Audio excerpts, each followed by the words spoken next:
नमस्कार, सत श्री अकाल, आदाब and hello. Welcome to my another video that is related to unit 2 का चैप्टर 3। ये चैप्टर 3 का ही पार्ट है जिसमें हम अकाउंट्स के मतलब जो हमारा सोर्सेज ऑफ डॉक्यूमेंट्स हैं, वाउचर्स हैं, प्रिपरेशन ऑफ वाउचर्स हैं, इन सब के बारे में पढ़ेंगे। देखो, सबसे पहले आता है सोर्सेज ऑफ डॉक्यूमेंट। देखो, सोर्सेज ऑफ डॉक्यूमेंट क्या होते हैं? सोर्सेज ऑफ डॉक्यूमेंट वो होते हैं, जैसे फॉर एग्जांपल आपने कुछ परचेज किया या कुछ सेल किया, ठीक है। तो कुछ भी परचेज कर रहे हैं या कुछ भी सेल कर रहे हैं, ठीक है, उसका एक डॉक्यूमेंट आपको बना के देना पड़ता है। या तो आपका कस्टमर होगा या फिर आपका जो आपको या आप किसी के कस्टमर होंगे, वो आपको कोई ना कोई डॉक्यूमेंट बना के देगा जिसके अंदर आपकी सारी की सारी इंफॉर्मेशन गिवन होगी, जैसे कि आपका नाम, आपका बिलिंग एड्रेस, आपका जो भी इनवॉइस नंबर होगा, ठीक है, ये सब कुछ मेंशन होगा वहां पे। तो ये होता है आपका सोर्स ऑफ डॉक्यूमेंट, ठीक है। एक डॉक्यूमेंट जिसके अंदर आपकी सारी की सारी इंफॉर्मेशन गिवन होगी, ठीक है, जो भी आपने परचेज किया है, जो भी आपने सेल किया है, ठीक है। और जो सोर्स ऑफ डॉक्यूमेंट होता है, इसका एक यूनिक नंबर होता है। हर डॉक्यूमेंट का अलग नंबर होगा। जैसे फॉर एग्जांपल आपने 3 जनों को सेल किया, कोई भी गुड सेल किया, तो फर्स्ट पार्टी उसका मान लो उसका सीरियल नंबर जो है वो है 1, तो सेकंड पार्टी का 2 होगा, 1 नहीं हो सकता। तो ये एक यूनिक नंबर से आइडेंटिफाई किया जाता है, ठीक है। तो एक बार देख लेते हैं कि सोर्सेज ऑफ डॉक्यूमेंट्स कौन कौन से होते हैं। सबसे पहला आता है कैश मेमो। कैश मेमो का मतलब होता है कि जो मटेरियल आपने कैश में दिया, ठीक है, इसकी 2 कॉपीज आपको बनानी पड़ती है, एक ओरिजिनल एक डुप्लीकेट। ओरिजिनल वाली रेसिपिएंट रख लेता है, रेसिपिएंट मींस बायर, एंड जो डुप्लीकेट वाली होती है वो सेलर के पास रहती है, ठीक है। कैश मेमो इसलिए बनाया जाता है जब भी आपने कोई गुड सेल किए और उसकी पेमेंट आप कैश में रिसीव कर रहे हैं उसी टाइम, तो उसके लिए बनता है कैश मेमो।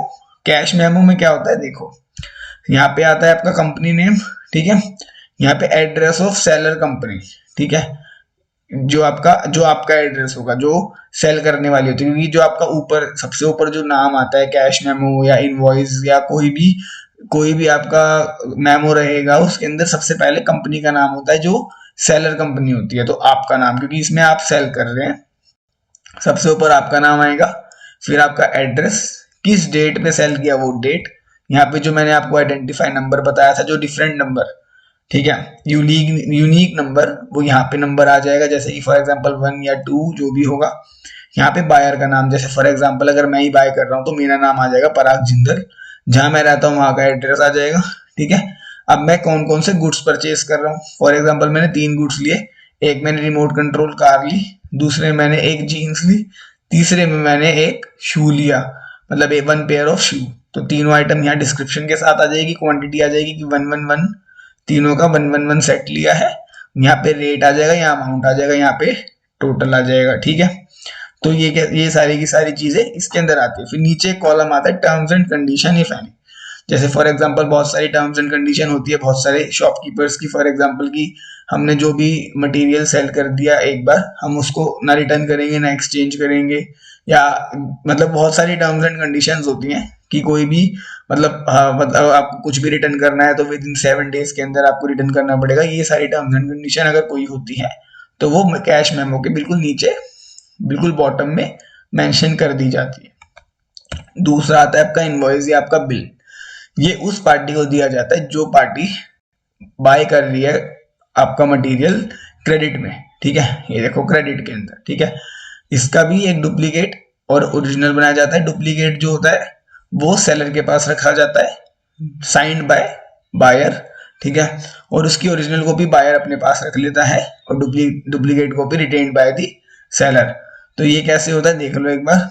यहाँ पे आपका नाम आएगा सबसे पहले, जो भी आपकी फर्म होगी, आपका एड्रेस, आपका जीएसटी नंबर, क्योंकि इस टाइम जीएसटी चल रहा है, और यहाँ पे कोई ईमेल आईडी होगी तो ईमेल आईडी आएगी, आप फोन नंबर अपना डाल सकते हैं, यहाँ पे बहुत सारी अदर इन्फॉर्मेशन भी आप लोग यहाँ पे मेंशन कर सकते हैं अगर नेसेसरी है तो। फिर उसके बाद यहाँ पे पार्टी, जिस पार्टी को आप सेल कर रहे हैं उसका नाम, जैसे घाई स्टोर, इसमें पार्टी का नाम है, जिस जो बायर है आपका उसका एड्रेस आ गया, उसका स्टेट कोड आ गया, state name Delhi, state code 07। जो 07 यहाँ पे जीएसटी के आगे लगा हुआ है ये स्टेट कोड है। जब भी जीएसटी नंबर कोई भी लिखा जाता है उसके आगे स्टेट कोड लगता है। जैसे कि अगर दिल्ली का स्टेट कोड 07 है, हरियाणा का स्टेट कोड 06 है और यूपी का स्टेट कोड 09 है। तो ऐसे स्टेट कोड के साथ आपका जीएसटी नंबर रिप्रेजेंट किया जाता है। यहाँ पे आपका जीएसटी नंबर आ गया, मोबाइल नंबर डाल सकते हैं अगर इफ नेसेसरी। यहाँ पे आपका नंबर आ गया, जो आपका नंबर इनवॉइस नंबर होगा, ठीक है। इनवॉइस नंबर फॉर एग्जांपल 1 किस डेट पे लिया वो डेट, रेफरेंस कोई डालना है बायर का, या मोड या टर्म्स ऑफ पेमेंट क्या टर्म रहेगी, मोड क्या रहेगा पेमेंट का, मतलब चेक से करेंगे, कैश करेंगे या आरटीजीएस एनईएफटी करेंगे, ठीक है। टर्म्स क्या रहेंगी पेमेंट की, विद इन कितने डेज में आपको पेमेंट रिसीव करनी है, ठीक है। ये सब कुछ आ जाता है। डिस्पैच कहाँ से हो रहा है, डेस्टिनेशन कहाँ की है, और टर्म्स ऑफ डिलीवरी क्या क्या है कि गुड्स जो है वो डिलीवरी के बाद क्या टर्म्स एंड कंडीशन आपकी रहेंगी। यहाँ पे वही डिस्क्रिप्शन आ जाएगी गुड्स की, क्या क्या आपने गुड्स सेल किए। यहाँ पे उनका कोड आ जाएगा, यूनिकली आइडेंटिफाई कोड होता है हर एक आइटम का, वो यहाँ पे मेंशन किया जाता है। यहाँ क्वांटिटी आ गई, यहाँ उसका रेट आ गया, यहाँ उसका अमाउंट आ गया। नीचे आपका टैक्स लग गया, वही जो हमने पढ़ा था सीजीएसटी एसजीएसटी लगता है अगर हम विद इन स्टेट कोई भी चीज सेल कर रहे हैं। यहाँ पे उसका टैक्स लग गया, यहाँ टोटल अमाउंट आ गया, ठीक है। यहाँ पे नीचे आपको साइन करने हैं, आपकी ऑथराइज सिग्नेचर ही होगी, ठीक है। और पार्टी जो रिसीव करेगी उसका यहाँ एक कॉलम होता है कस्टमर सिग्नेचर, यहाँ पे एक कॉलम होता है, वो आप वहां पे उससे साइन करा सकते हैं, स्टैम्प करा सकते हैं। तो ये इनवॉइस का पैटर्न होता है। कैश मेमो का पैटर्न आ गया समझ, इनवॉइस का पैटर्न आ गया समझ। नेक्स्ट देख लेते हैं सोर्सेज ऑफ डॉक्यूमेंट में। रिसिप्ट, रिसिप्ट का मतलब समझ ही रहे हो, कोई भी पेमेंट अगर आप कैश में रिसीव कर रहे हो कस्टमर से, उसकी आप एक रिसिप्ट बना के देते हो अपने बायर को कि आपने उसकी पेमेंट कर दी है, ठीक है। डुप्लीकेट जो है डुप्लीकेट में बनाई जाती है, ठीक है। सिर्फ दो रिसिप्ट बनाई जाती हैं हर चीज की, एक आपके पास भी रिकॉर्ड में रहे और एक बायर के पास चली जाए, ठीक है। दोनों की दोनों बनाई जाती है। यहाँ पे वही आपका कंपनी नेम, एड्रेस, वेबसाइट है तो वेबसाइट डाल दी, यहाँ पे ईमेल आईडी है तो ईमेल आईडी डाल दी, यहाँ पे कैश रिसिप्ट का नंबर डाल दिया, डेट डाल दी, किस डेट पे आपने कैश रिसीव किया, कितना कैश रिसीव किया, यहाँ पे अमाउंट आ गया, किससे किया, यहाँ पे पार्टी नेम आ गया। यहाँ पे अगर कोई बैलेंस ड्यू उसका रहता है तो यहाँ लिख दिया। मतलब यहाँ पे क्या था कि फॉर एग्जाम्पल आपने पार्शियली पेमेंट करी है, थोड़ी सी पेमेंट, आपको 5,000 लेने थे किसी से, आपने 3,000 रिसीव किए हैं, तो यहाँ पे जो टोटल ड्यू था वो 5,000, जितने रिसीव किए 3,000, बैलेंस ड्यू इज 2,000। किस कैसे पेमेंट रिसीव करी, कैश, चेक या अदर, उस पर टिक लगा देंगे और यहाँ पे साइन बाय आपका, क्योंकि आप साइन करके देंगे, आप ओनर हैं, ठीक है, आपका रिसिप्ट चलेगा। अगला आता है पेइंग स्लिप। पेइंग स्लिप जो होता है डॉक्यूमेंट, वो बैंक के अंदर यूज होता है जब भी आप कोई कैश डिपॉजिट करते हैं या कोई चेक डिपॉजिट करते हैं, ठीक है। तो ये बैंक के अंदर यूज होता है, ये बैंक के अंदर ही आपको अवेलेबल होगा, वहीं पे आपको भरना पड़ेगा। दो पोर्शन होते हैं यहाँ पे, ये आपका ये वाला जो पोर्शन है लेफ्ट हैंड साइड वाला, वो आपको साइन एंड स्टैम्प करके वापस मिल जाता है बैंक के थ्रू। ये वाला पोर्शन बैंक रख लेता है आइडेंटिफाई करने के लिए आपने कोई मिस्टेक तो नहीं करी है, और जो वहाँ पे मतलब जो भी अकाउंट नंबर आपने डाला है या जो भी आपने नेम ऑफ अकाउंट डाला है, ठीक है, जो भी चीजें डाली है वो करेक्ट है कि नहीं है, उसके अकॉर्डिंग फिर वो बैंक आगे ट्रांजैक्शन करता है। यहाँ पे वही ब्रांच नेम, यहाँ पे चेक नंबर, यहाँ पे कौन सी डेट को इशू हुआ है। अगर आपको कैश डालना है तो यहाँ पे कितने कितने के नोट, जैसे 500 के नोट अगर आपके पास 100 है तो यहाँ 100 नोट डाल दो, यहाँ पे 100 नोट आ जाएंगे। यहाँ पे कितना बनता है 50,000, टोटल 50,000 यहाँ पे साइन आपके होंगे, ठीक है। Sign signature of depositor, depositor के सिग्नेचर होंगे यहाँ पे भी आप भर के दोगे, फिर ये वाला मैच करके और ये वाला मैच करके बैंक आपको ये स्टैंप और साइन करके देता है। फॉर एग्जांपल अगर बैंक से कोई मिस्टेक होती है या आपके अकाउंट में कम पैसा क्रेडिट करता है वो, तो आप ये स्लिप दिखा करके अपना बाकी का पैसा क्लेम कर सकते हैं, ठीक है। तो ये होती है पेइंग स्लिप। फिर आता है चेक। सोर्सेज ऑफ डॉक्यूमेंट में एक चेक आता है। चेक आपको पता ही है, किसी पार्टी को पेमेंट करना है, ठीक है, तो हम चेक से करते हैं। किसी पार्टी से पेमेंट हम रिसीव कर रहे हैं तो चेक से करते हैं। कैश भी कर सकते हैं, चेक भी कर सकते हैं, ठीक है, दोनों चीजें होती हैं। बैंक के अंदर जो है, बैंक का जो होता है वो बीच में रोल होता है, ठीक है। बैंक आपका थर्ड पार्टी रहता है बीच के अंदर, मीडिएटर, जो इस चेक को पास करता है, ठीक है। यहाँ पे चेक का फॉर्मेट होता है वो होता है डेट। सबसे पहले यहाँ ऊपर आती है डेट की, किस डेट पे आपको पेमेंट जो है वो करनी है, किस डेट पे आप पेमेंट कर रहे हैं पार्टी को, वहां डेट आ जाती है। यहाँ पार्टी का नाम, जिस पार्टी को आप पेमेंट कर रहे हैं, कितने रुपीस की कर रहे हैं, यहाँ पे वर्ड्स में आ जाता है, यहाँ पे अमाउंट में आ जाता है, ठीक है। ओनली आपको लगाना पड़ता है कि मैं इतने की ही कर रहा हूँ, तो ओनली आपको लिखना पड़ेगा। पार्टी को कर रहे हैं तो यहाँ पे आपको 2/ अकाउंट पे ही करना पड़ता है, अकाउंट पे, अकाउंट में पे करना है, कैश नहीं देना, तो यहाँ पे 2/ करके बीच में अकाउंट पे लिख दो। या कॉर्नर पे, लेफ्ट कॉर्नर पे 2 स्लैश कर दो, वो भी अकाउंट पे ही होता है। तो दोनों टाइप के अकाउंट पे ही होते हैं, वो आप कर सकते हैं। यहाँ पे आपका नाम होता है और आपकी स्टैंप लगती है और साइन होते हैं, ठीक है। इधर आपका अकाउंट नंबर मेंशन होता है, किस बैंक का, यहाँ पे उसका नाम होता है। ऊपर जो है चेक के आपकी ब्रांच का कोड, ब्रांच का एड्रेस और ब्रांच का आईएफएससी कोड, तीनों चीजें आपको यहाँ पे मिलती है। जैसे आईएफएस कोड यहाँ पे डाल रखा है, ये आपका कोड है उस ब्रांच का, ठीक है। पेएबल एट पर ऑल ब्रांचेस, जो एक्सिस बैंक अगर लिमिटेड का चेक है तो एक्सिस बैंक की लिमिटेड की आप दिल्ली में या आप कहीं पे भी किसी भी ब्रांच में आप चेक पे जाके डाल सकते हो इस चेक को, वहां पे ये क्लियर हो जाएगा, आपके अकाउंट में पैसा क्रेडिट हो जाएगा, ठीक है। तो ये होता है चेक। फिर आता है डेबिट नोट। अब देखो डेबिट नोट तो क्रेडिट नोट दोनों समझ लो, दोनों एक साथ समझने वाली चीजें हैं। अब देखो आपने किसी से कोई मटेरियल परचेज किया, ठीक है, बाकी बाद में फिर आप वहां पे कुछ डिफेक्टिव पीस निकले, आपने उस डिफेक्टिव पीस को जो है वो वापस कर दिया सेलर को, ठीक है। सेलर को अब वापस कर दिया तो सेलर उसका पेमेंट कैसे करता है, सेलर आपको एक क्रेडिट नोट बना के देगा। क्रेडिट नोट के अंदर मेंशन होगा कितना कितना यूनिट आपने उसको वापस किया, कितना उसका अमाउंट था, टोटल अमाउंट वहां पे लिख करके दे देगा आपको। वो अपने पास आकर के डेबिट नोट में मेंशन कर लेना है कि इतना इतना यूनिट मैं वापस किया था और ये हमारा मेरा अमाउंट बनता है, वो आपको अपने डेबिट नोट में मेंशन कर लेना है। तो समझ लीजिए जो सेलर होगा वो आपको क्रेडिट नोट बना के देगा, जो बायर होगा वो डेबिट नोट अपने अकाउंट में मेंशन करेगा, ठीक है। तो जो भी चीज, जो भी प्रोसेस होता है वो सेलर के थ्रू होता है, बायर बाद में चढ़ाता है, ठीक है। जैसे आपने अगर किसी को सेल किया तो क्रेडिट नोट आप बना के देंगे अगर वो कुछ भी रिटर्न करता है गुड्स, और वो बाद में अपने डेबिट नोट में चढ़ा लेगा। फॉर्मेट वही रहता है जो इनवॉइस का होता है, जो मैंने आपको ऊपर क्रेडिट नोट दिखाया था, यहाँ पे ये रहा, ये क्रेडिट नोट है एक तरह से। ये क्रेडिट नोट नंबर डल गया, यहाँ पार्टी का जो आपका नाम आएगा ऊपर सबसे ऊपर, वो यहाँ पे उसका पार्टी का नाम जिसने गुड्स रिटर्न किए हैं। फिर यहाँ पर जितने यूनिट उसने, मतलब जो जो आइटम उसने रिटर्न किए, जितनी यूनिट उसने रिटर्न किए, उसका प्राइस आ जाएगा, टोटल प्राइस ये आ जाएगा। ये जो बायर होगा वो अपने पास डेबिट नोट में उसको मेंशन कर लेगा, यहाँ पे डेबिट नोट नंबर डाल करके मेंशन कर लेगा, ठीक है। तो क्रेडिट नोट डेबिट नोट यही होता है, देख लो एक बार। It is prepared and sent by the buyer of goods to the seller, ठीक है, goods against return of defective goods. सबसे पहले ये इश्यू होता है credit note. It is similar to debit note with the only difference that is prepared by the seller. Seller prepare करता है, buyer जो है वो अपने डेबिट नोट में चढ़ा लेता है। तो ये तो थे सोर्सेज ऑफ डॉक्यूमेंट्स कि कितने टाइप के हमारे डॉक्यूमेंट्स होते हैं, ठीक है, ये सारी की सारी चीजें होती हैं।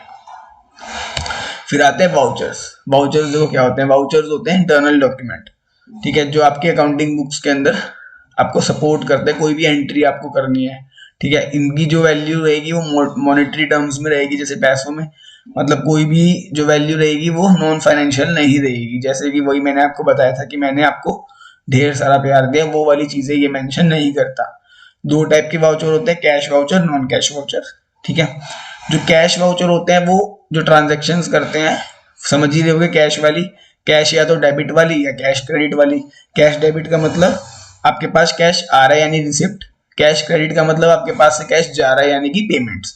तो जितनी भी पेमेंट्स होंगी, जितनी भी रिसिप्ट होंगी, दोनों टाइप की ट्रांजैक्शन कैश वाउचर के अंदर रिसीव होती है, मतलब मेंशन की जाती है, जो भी कैश रिलेटेड होगी। फॉर एग्जांपल कोई भी गुड्स हमने परचेज किए कैश में, कैश क्रेडिट, कैश जा रहा है वो ट्रांजैक्शन रिकॉर्ड। कोई भी हमने एसेट परचेज किया, कैश जा रहा है वो ट्रांजैक्शन रिकॉर्ड। हमने सेल किया गुड्स इन कैश, कैश आ रहा है वो ट्रांजैक्शन रिकॉर्ड। इस टाइप की ट्रांजैक्शन कैश वाउचर के अंदर रिकॉर्ड होती है।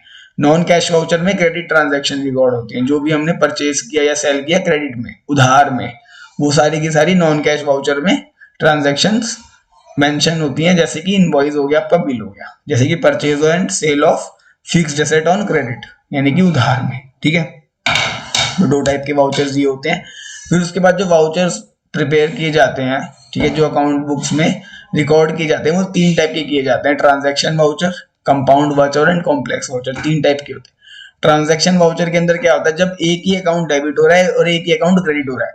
फॉर एग्जाम्पल आपने एक्स लिमिटेड से 20,000 रुपीज का मटेरियल परचेज किया ऑन कैश, तो परचेज करा मटेरियल, तो purchase account debit to cash, एक अकाउंट डेबिट हुआ, दूसरा अकाउंट क्रेडिट हुआ। कंपाउंड वाउचर होते हैं जिसके अंदर मल्टीपल अकाउंट्स जो है वो डेबिट होते हैं और एक अकाउंट क्रेडिट होता है, या vice versa multiple accounts credit होते हैं और एक अकाउंट डेबिट होता है। जैसे कि फॉर एग्जांपल आपने गुड्स परचेज किए 30,000 रुपीज के, जिसमें आपने पेमेंट 20,000 की करी कैश में और 10,000 रहेंगे क्रेडिट।